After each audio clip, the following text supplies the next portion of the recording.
Gente, bienvenidos, bienvenidas a otra conversación en mi canal. Hoy tengo el gusto de sentarme a conversar con Ramiro Bejarano, abogado y columnista. Ramiro, bienvenido. Gracias, Carlos, muy amable por la invitación. Bueno, Ramiro, empecemos con el tema más reciente, la decisión en la intersección de política y procesos judiciales, como suele suceder. Se suspendió el proceso que le lleva el Consejo Nacional Electoral al presidente Gustavo Petro por la financiación de la campaña, con una ponencia del exsecretario jurídico Vladimir Fernández. La Corte Constitucional ordenó suspender provisionalmente ese proceso. Fue una decisión además bastante dividida, 5-4. ¿Cómo ves esto? Ya se venía hablando del tema de los tiempos, de que eso podía no avanzar tanto, pero sin duda le tira un salvavidas al presidente Petro. Sí, sin duda, porque obviamente, a pesar de que es una medida cautelar, se suspende el trámite del proceso y ahí corren unos términos para que se tome una determinación que no se va a poder tomar. Yo creo que eso le da un respiro al gobierno, porque el gobierno realmente estaba muy preocupado con la decisión de ese proceso, que se veía bastante aparatoso, porque las explicaciones que se han dado públicamente pues dejan la sensación de que realmente sí hubo violación de los topes. Sí. Y en este momento, donde llegase esa situación a proferirse un fallo por el Consejo Nacional Electoral declarando eso, sería un golpe mortal para la credibilidad del gobierno y para lo que se le viene enseguida. Y eso, pues además se da, para seguir con el siguiente tema, en el contexto de todo el anuncio y todo el tejemaneje de la consulta popular. Ahí hay varias cosas para decir, pero la primera, pues preguntándote por una mirada general de cómo estás viendo eso. Esta semana se anunciaron las preguntas que se van a presentar al Congreso el 1 de mayo. Pareciera que le da un aire político al gobierno para darle cuerda a esto y que nos metamos en eso por lo que queda de tiempo del periodo. ¿Cómo lo ves tú? Y nos vamos metiendo en algunos temas de eso. Mira, yo he visto que el tema de la consulta popular es como un castillo de naipes. Yo creo que eso está montado con babas. Lo primero que veo es que las 12 preguntas, la gran mayoría están muy mal redactadas. Yo creo que las redactaron con ligereza, ¿no? Sí. Lo segundo que advierto es que esas preguntas es muy probable que se ahoguen en la Corte Constitucional, porque la Ley 134 de 94 prohíbe que se someta a consulta popular un articulado que fue negado en las cámaras. Y lo que están haciendo con esta consulta popular es someter toda la cantidad de preguntas, la mayoría de preguntas que se enterraron en la Comisión Séptima. Yo creo que eso puede tener un tropiezo fuerte. Y lo tercero que yo veo es que están haciendo más ruido con lo que piensan hacer, porque seguramente están pensando en las campañas internas, en las consultas internas de los partidos de ellos mismos, porque yo no creo que ellos crean que van a sacar 13,5 millones de votos para sacar esta consulta adelante. Yo creo que esa consulta está naufragando desde el principio, pero el gobierno obviamente a eso le ha dado una importancia mayúscula. Ramiro, pero para hacerle un repaso a la gente, la consulta popular no tiene revisión automática y previa por parte de la Corte Constitucional. No, el procedimiento es que el gobierno radica sus preguntas, el Senado tiene 20 días para pronunciarse, prorrogarles por 10. Y después de eso hay 4 meses para hacer pues la respectiva convocatoria. Pero lo que sí puede suceder es que la ley que expida el Senado, la autorización, pueda ser demandada ante la Corte Constitucional. O bien, yo no creo que sea por la vía de la inconstitucionalidad, pero de pronto por una tutela. Pero allí en la Corte Constitucional puede sufrir un tropiezo fuerte. Estaba escuchando a los ministros del Interior y de Trabajo, Armando Benetti y Antonio Sanguino, pues planteando de cómo los congresistas que habían presentado la ponencia de archivo habían cometido un error al no discutir la reforma laboral. Y de alguna manera entonces se plantea la discusión de si entonces ellos abrieran la oportunidad nuevamente para darle debate en el Congreso, cambiar la situación. Y pues la sensación que me dio la pregunta que quería hacerte es si por cuenta de esa actuación los congresistas no le terminaron dando un espacio y un megáfono precisamente político para esto al gobierno. Es posible que sí, pero yo creo que si yo hubiera estado en el Congreso habría sido partidario de permitamos la discusión y tomemos la decisión que haya de tomarse en la comisión y que se debata allí y se hunda. porque obviamente de la manera como se hundió, que no hubo discusión, pues eso le ha servido al gobierno para salir a decir que se lo están censurando, que le están quitando la oportunidad. Eso es cierto, le dio un aire político que no tenían. ¿Y piensas que, como están diciendo algunas personas, este va a ser el tema en el que nos vamos a quedar para lo que resta de gobierno, en el eje de la reforma laboral como la narrativa principal que va a utilizar el presidente? Depende, porque este es un país donde suceden una cantidad de cosas que uno no sabe. Por ejemplo, a este mapa político le faltan unos protagonismos judiciales. ¿Qué puede decir la Corte, por ejemplo, en algunos procesos? ¿Qué puede decir la Fiscalía en otros procesos? Y yo creo que si se produce, por ejemplo, una decisión que decrete la detención del doctor Benedetti, eso le cambia por completo el panorama al país. O si, por ejemplo, la Fiscalía finalmente logra tener un acuerdo con el hijo de Petro o lo logra Claro. llevar a juicio y que lo condenen, eso le cambia por completo el panorama. Sí. Bueno, retomemos ese punto. Tú planteabas en una de tus columnas recientes, pues, esta pugna entre Armando Benedetti y Laura Sarabia, donde esta última, muy bien asesorada, planteabas tú, dejó una denuncia sobre las actuaciones que al parecer había tenido Armando Benedetti con la Fiscalía de Barbosita, con Gabriel Jaimes, el entonces delegado para la Corte Suprema de la Unidad de Fiscales, y después salió Jaimes en estos días a decir que él sí se había reunido con Benedetti, pero que en realidad no había sido para nada más allá que saber si iba a colaborar con el proceso sobre la elección. ¿Cómo has visto esto desde que escribiste esto hace unos días y la evolución de esa tensión, donde pues es obvio que hay una bomba dentro del gobierno, pero pues con connotaciones judiciales? Bueno, yo lo primero que veo, obviamente, y lo dije en la columna, es que Laura Sarabia de Boa no tiene un pelo. Y está muy bien asesorada en eso que hizo, porque fíjate que fue a la fiscalía y rindió declaración y entregó la información que después le hizo pública. Pero además de eso se fue a la Comisión Interamericana de Derechos Humanos y allá les dejó una constancia de que estaba haciendo unas denuncias muy graves y que su vida corría peligro. Es decir, se blindó por todos los lados. Y yo veo que ese tipo Jaimes, a quien hoy vi la lista que la Corte Suprema de Justicia finalmente va a enviar para los fines de la integración de la terna para Sí. la Corte Constitucional, y ya no lo incluyeron. Ah, lo Ya excluyeron lo de ahí. excluyeron Ah, eso es a él. noticioso, no sabía. Sí, ya lo excluyeron. Y eso obviamente es que es evidente, porque Jaimes no puede llegar a decirle al país que él sí se reunió con el señor Benedetti para proponerle que colaborara con la justicia, pero que de eso no lo había comentado con el doctor Barbosa. Eso es imposible. Claro. Eso es imposible que haya ocurrido, entre otros casos, porque los principios de oportunidad los autoriza el propio fiscal. Yo lo que veo allí es que estaban tratando de protegerse entre Barbosa y Jaimes. Y a eso le falta una pata complicada. A eso le falta que haya alguna decisión judicial o una decisión de la Procuraduría. Pero yo creo que esa pelea está en un punto muy difícil porque hay un desequilibrio muy fuerte entre que Benedetti tiene rabo de paja fuerte y Laura Sarabia menos. También tiene su rabo de paja con el tema de lo de De Marelvis. María Elvis Mesa. Sí. Ahí tiene su enredo todavía, que aparece que ella ya ha salido un poco de eso, pero ahí tienen cómo fastidiarla y molestarla. Pero ella tiene más. Ya tiene más motivos para enredar a Benedetti. Y yo creo que esa pelea va a terminar necesariamente en que los dos se tengan que ir del gobierno.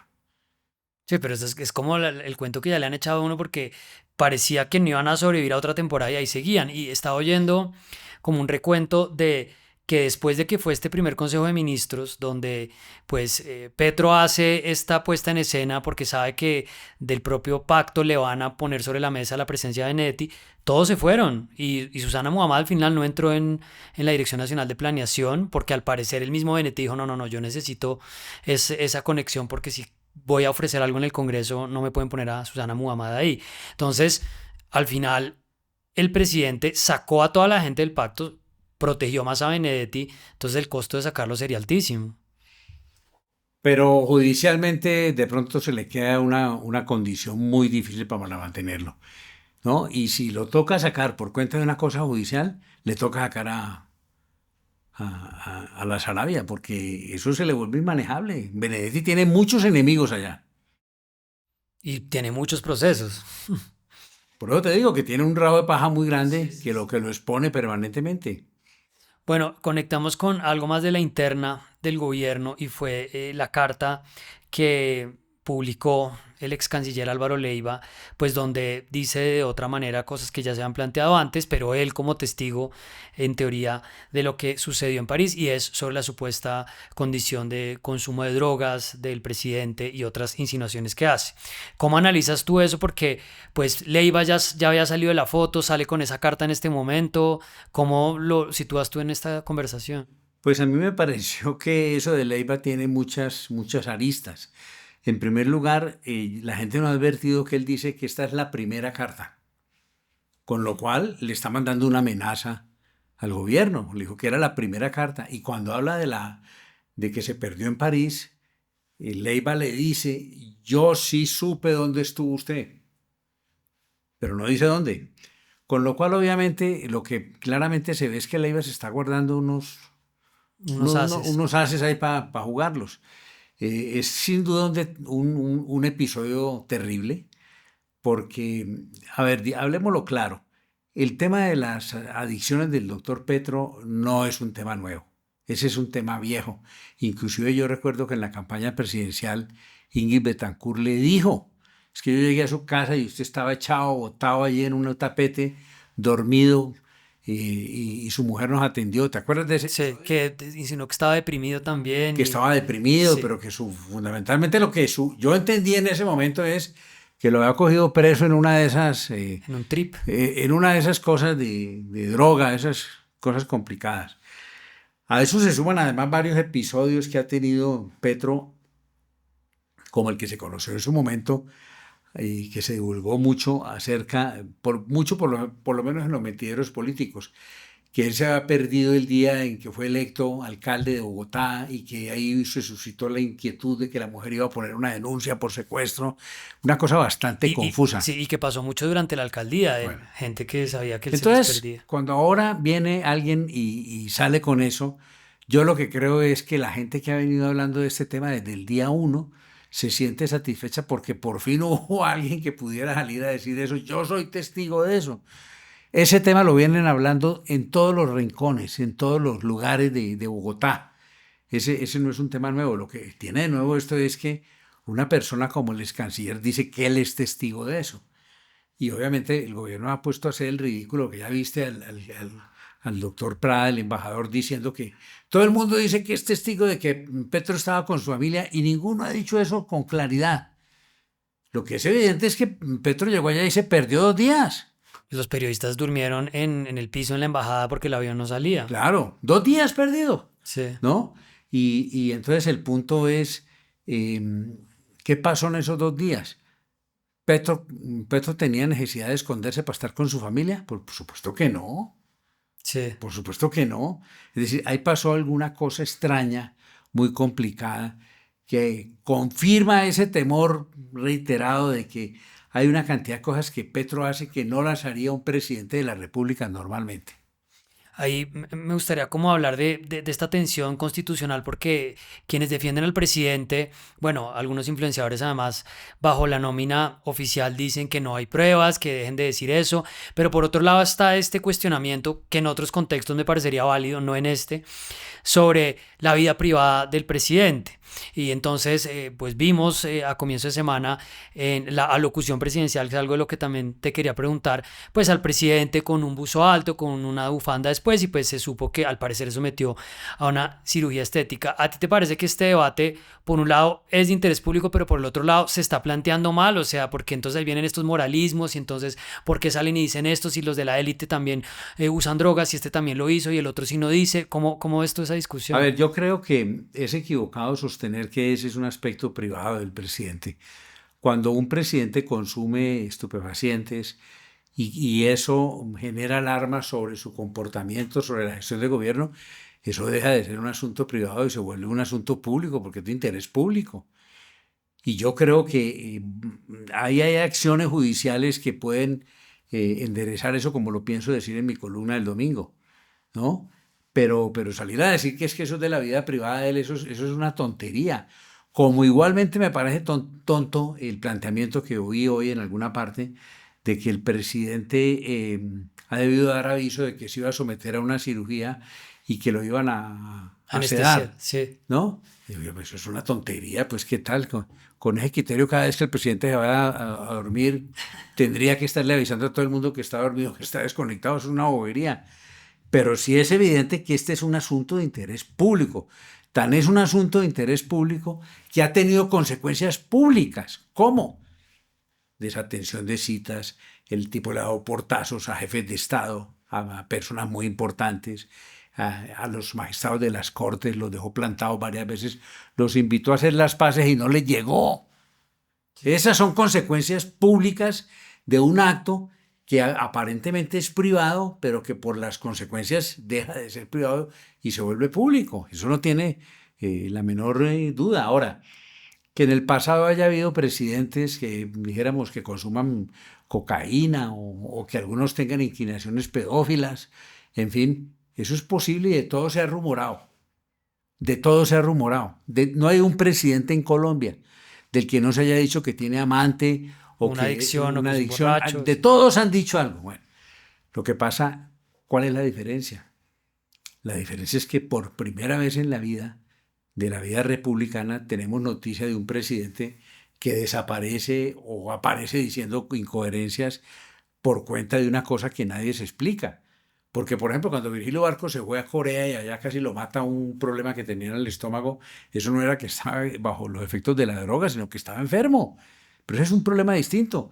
Pero aquí de todos los presidentes se ha dicho de todo, pero del único que hay, dijéramos, indicios que son hechos de los que se puede deducir otros hechos, es en el caso de Petro. Sí, me dejaste pensando en una pregunta ahí legal porque, bueno, nosotros no tenemos regulación en Colombia, leyes que obliguen a los presidentes, por ejemplo, a someterse a chequeos médicos, como si pasa en otros países, pero alguien decía a propósito de la posibilidad de que se hubiera sometido a una cirugía, que las faltas temporales deben ser informadas o deben tener como algún tipo de trámite, o sea, no se podría entender, según tu criterio, que si se sometió a una anestesia, se podía entender que había una falta. No, yo creo que el sentido de la norma es que es una ausencia temporal, es aquella en la que hay un margen de tiempo más allá de lo prudente, en la que no se puede contar con esa persona. Sí. Pero cuando una persona, lo que te decía, si una persona se acuesta a dormir y duerme 6 horas o 10 horas, está por fuera, está desconectado.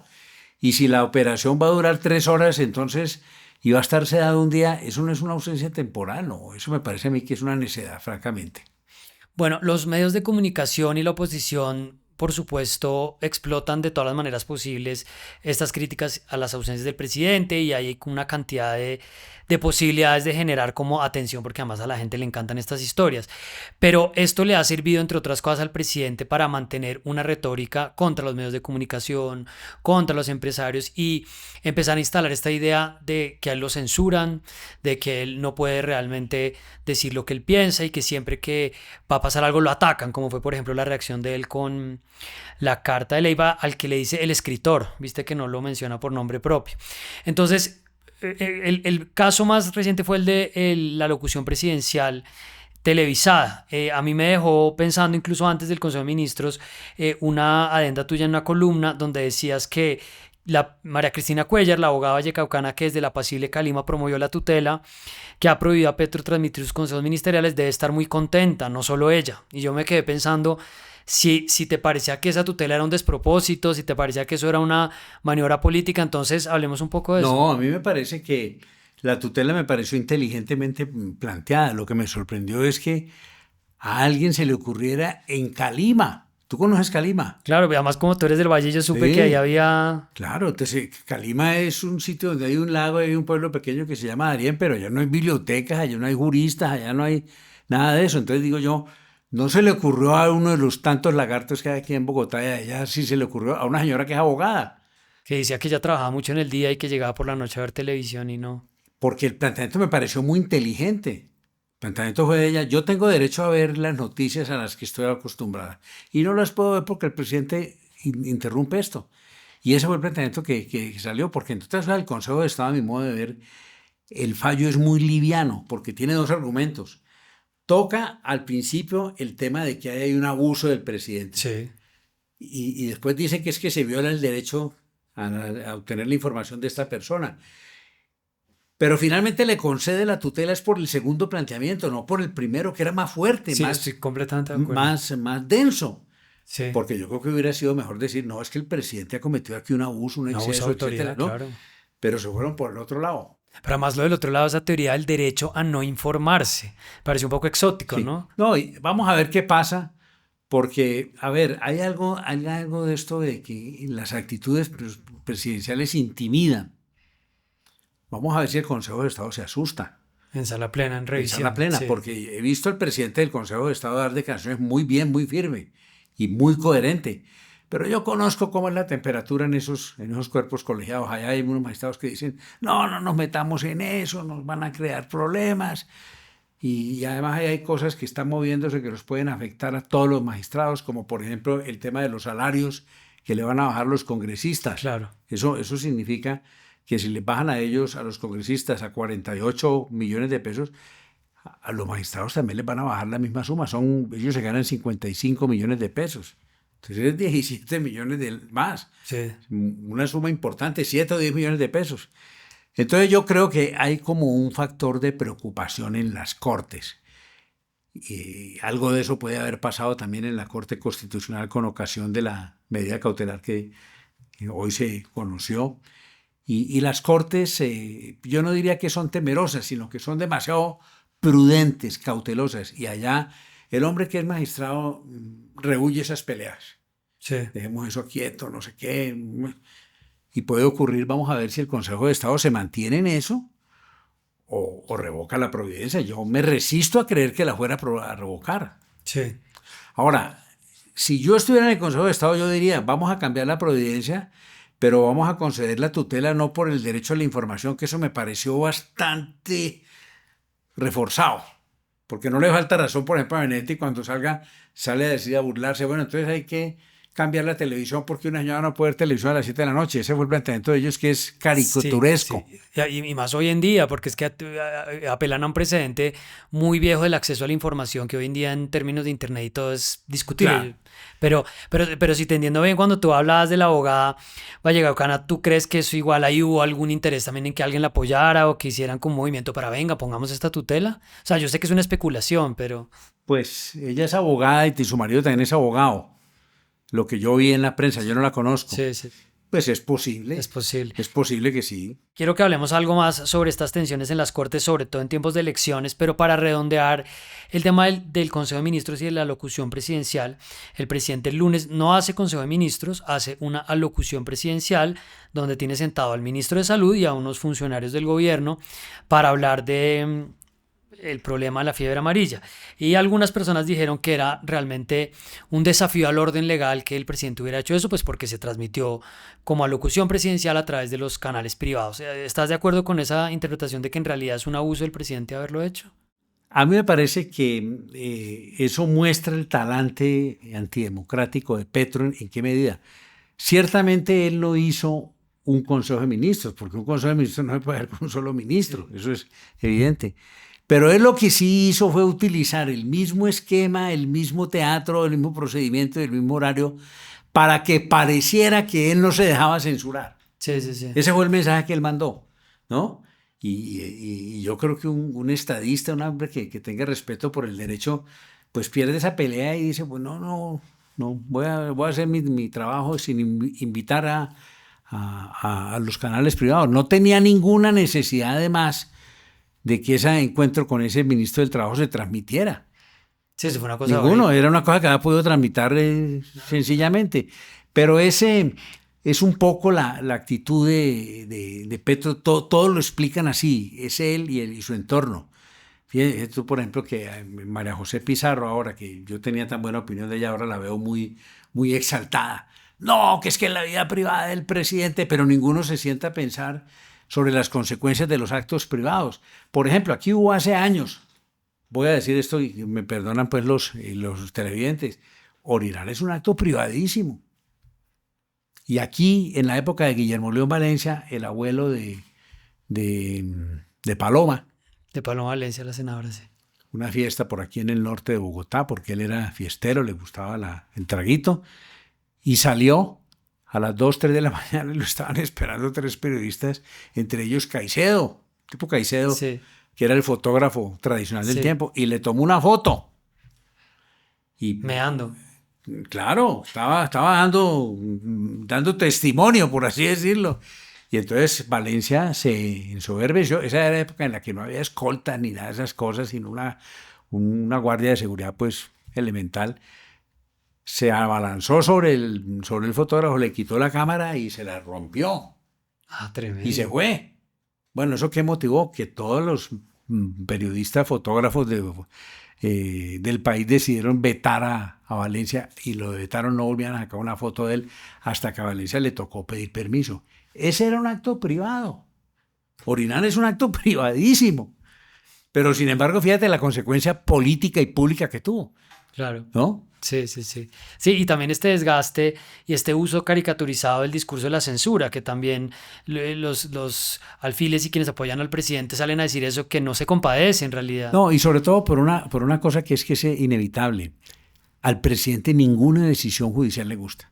Ninguna decisión judicial le gusta. Él realmente, yo creo que debe ser muy difícil para quien es su secretario jurídico, que en todas cosas lo he visto como enredado en algún asunto después de que salió la doctora Robledo. Debe ser muy difícil porque un secretario jurídico que no tiene contacto con las cortes, porque en las cortes, fíjate lo que dijo en una reunión esta semana, que allá estaba Rameli, y le dijo es que por aquí no han vuelto los No magistrados. habían vuelto. Bueno, que yo sepa, y eso no es una infidencia, los magistrados de las altas cortes se mueren por ir a Palacio a tomar café, menos en este gobierno. Sí. Entonces, obviamente, eso es fruto de ese talante desordenado, anárquico, contestatario de Petro, porque el tipo no le gusta que le lleven la contraria. Sí, y ahí sí salió en la foto con Alejandro Ramelli de la JEP abrazado después de que le dijo que nos había honrado con su presencia porque por aquí no habían vuelto, dijo, sí. Un par de temas más, Ramiro, que sé que vienes a dedicar un tiempo acotado y es para seguir hablando de cortes.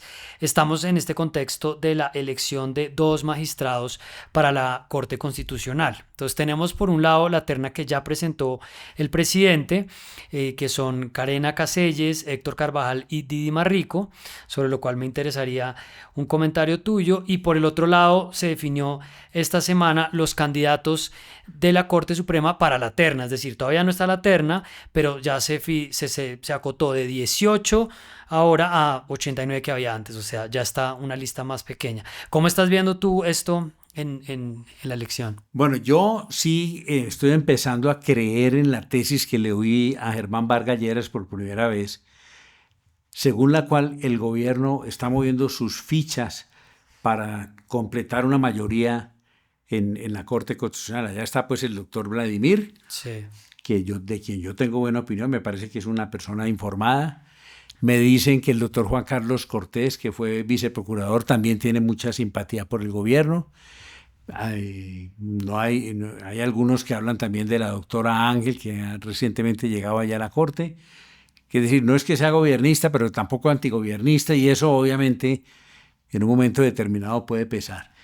Entonces ahí habría tres votos. sí. Entonces, ¿qué necesitaría la Corte? Apoderarse de 2 plazas. Una de esas plazas la tiene segura porque el candidato que va a llegar allí está impuesto por el presidente. Y está Héctor Carvajal, esta señora Carena Casegas y Didi Marrico. Todo apunta a que el candidato del presidente es Héctor Carvajal y el gobierno da por hecho que es él. Con lo cual comete una torpeza, me parece a mí. Primero porque no es una persona que tenga pues los merecimientos para eso, sino porque no va a estar sino 3 años y medio, porque él cumple 67 años en diciembre. Ah, claro, entonces retiro Entonces él forzoso. tendrá que retirarse en 3 años y medio. Entonces eso le va a restar fuerza. Y lo segundo, porque creo que en esa terna puede haber sorpresas. Esa doctora que se llama, tiene un nombre, Carena Casegas, Sí, tiene buena reputación en el medio judicial. ok.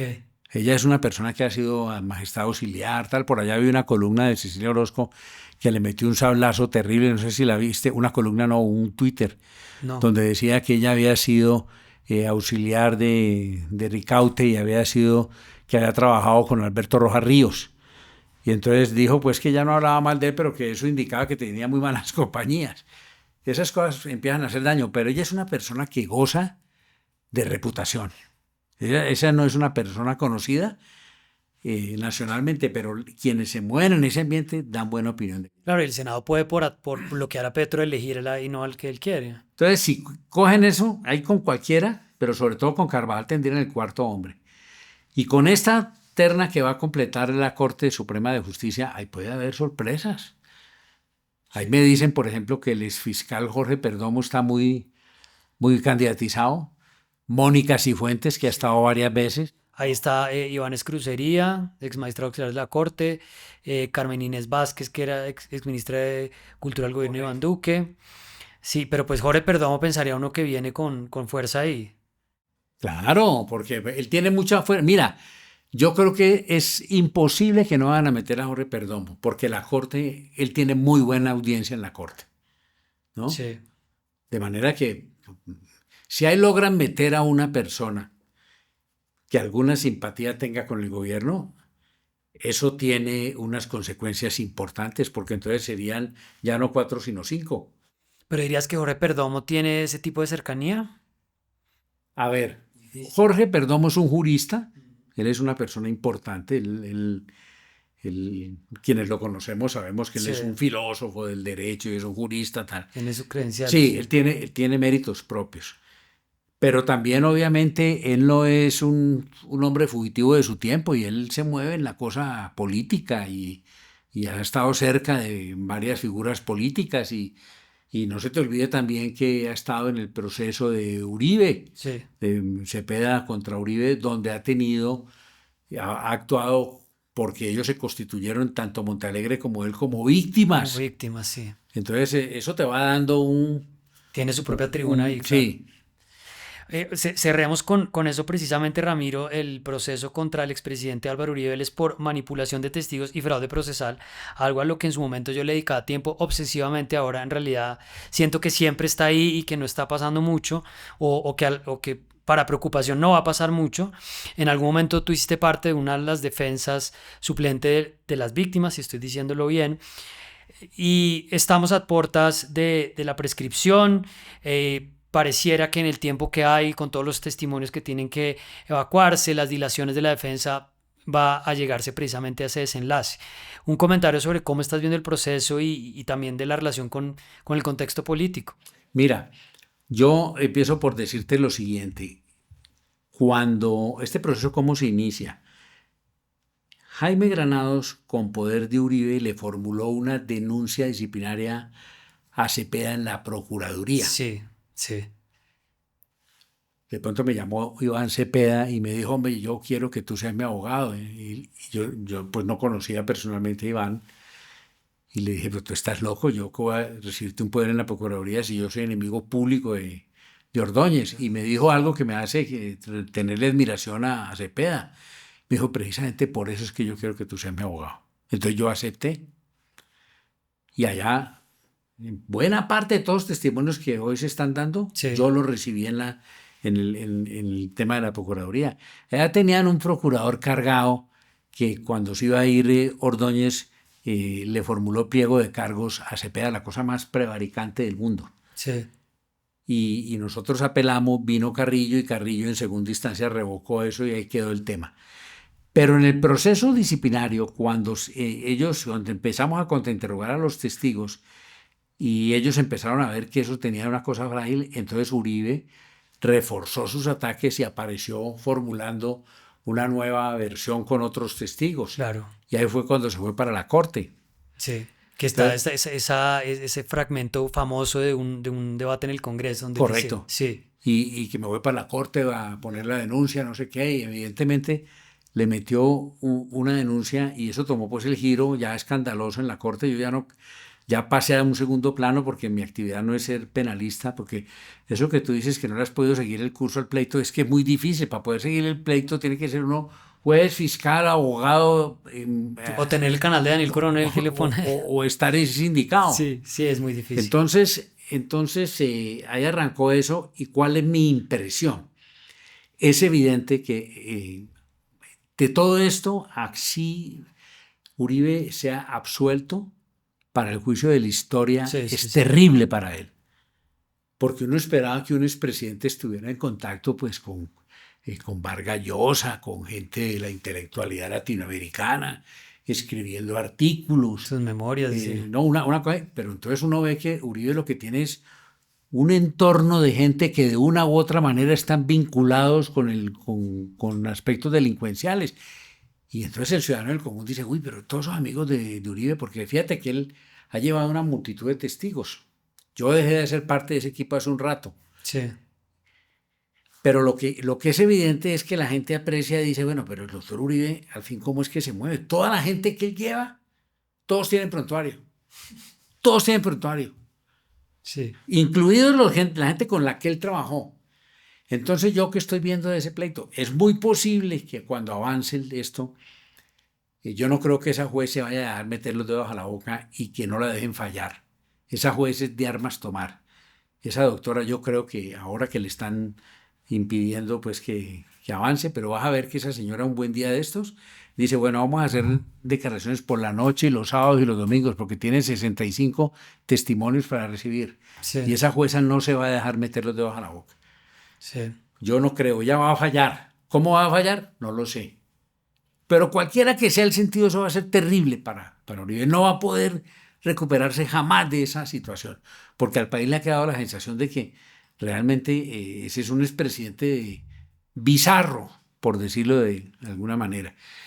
Y entonces, si por alguna circunstancia llegan a conseguir una suspensión o algo y que tenga que decretarse la prescripción, eso sería mortal para Uribe. Sería mortal. Claro. Sería mortal. O sea, la defensa... Sí, sería mortal porque eso, el juicio político para eso es terrible.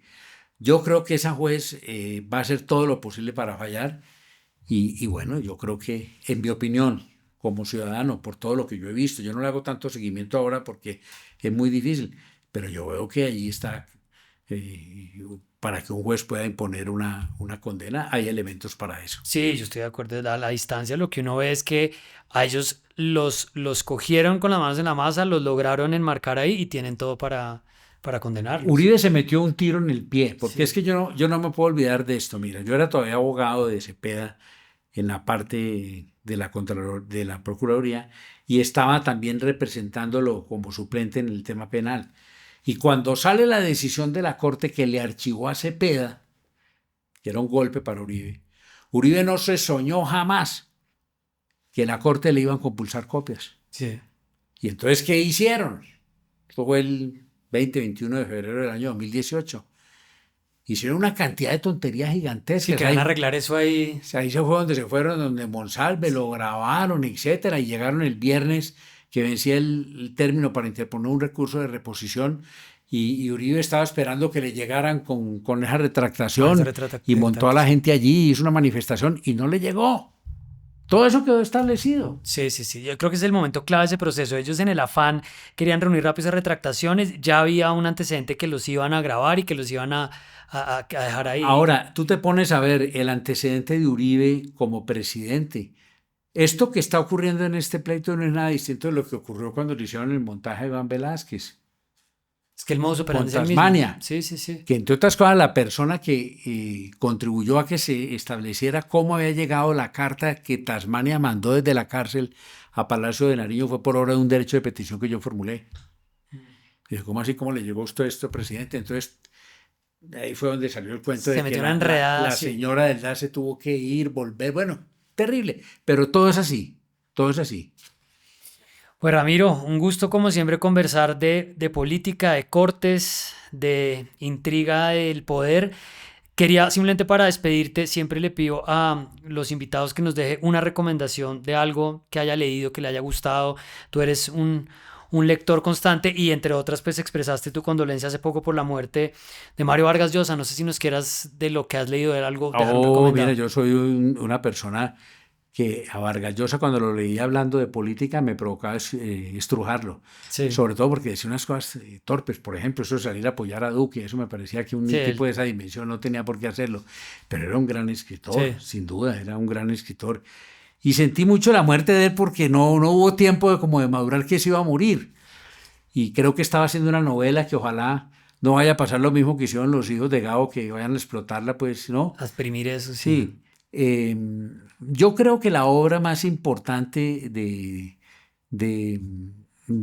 Vargas Llosa es Conversación en la Catedral. A mí me parece que esa es la obra más importante de él. Y siempre me gusta mucho La Orgía Perpetua, porque yo aprendí yo adopté como la novela que más me ha gustado en la vida, que he leído muchísimas, la de Madame Bovary. Y Vargas Llosa desde siempre dijo que era una gran novela, y yo cuando llegué a vivir a Francia la leía y la he vuelto a leer. En la pandemia la he leído 2 veces, recientemente la volví a leer. Y La Orgía Perpetua es una obra pues sobre Flaubert, el autor de Madame Bovary, y yo creo que se fue un gran escritor, ¿no? Pero por ejemplo en estos días estoy leyendo, me he leído unos libros que tienen que ver con el tema de, que aparentemente es para abogados, pero no es de abogados, que es un autor que se llama Philippe Sanz, que es un autor descendiente de polacos, pero es americano, que ha escrito un libro que se llama Este Oeste, que es la historia de 2 personas, 2 autores, el uno el que inventó el término genocidio, que era Rafael Lemkin, y otro, Lars Schroeder, que fue el que inventó la expresión crímenes contra la humanidad, que fue lo que se adoptó en Naciones Unidas en el año 48, el año 49. Entonces me leí ese libro del que se llama Este Oeste, y una autobiografía de ese Rafael Lemkin, que fueron 2 personas importantísimas en el desarrollo de esos conceptos. Ese tipo, Philippe Sanz, ¿por qué llegué a él? Porque en estos días encontré que él escribió un libro monumental que se llama Londres, calle 38, que es un libro que él escribió sobre el juicio a Pinochet, ¿no? Interesantísimo. Entonces fui a buscar el libro a la librería y no ha llegado. Pero entonces un librero que estaba allí, que me conoce los gustos, me dijo, ese tipo escribió este libro, y me mostró el libro de él, ese que te digo, Este Oeste, y me mostró el otro, y me senté a leerlos conjuntamente en Semana Santa, y qué maravilla, te digo. Sí. Yo creo que eso es unos libros que cualquier persona, si no se sea necesita ser abogado, abogado, tiene que leerlos. No, pues nos dejas unas recomendaciones muy chéveres para toda la gente. Ramiro, gracias de nuevo por tu tiempo. Gracias, Carlos, muy gentil, y te felicito por tu esfuerzo, que sé que es gigantesco en estos tiempos de penuria y de mucha estigmatización contra los medios. Sí, gracias. Volveremos a conversar pronto. Gente, gracias a ustedes. Suscríbanse, compartan, comenten. Nos vemos pronto. Chao.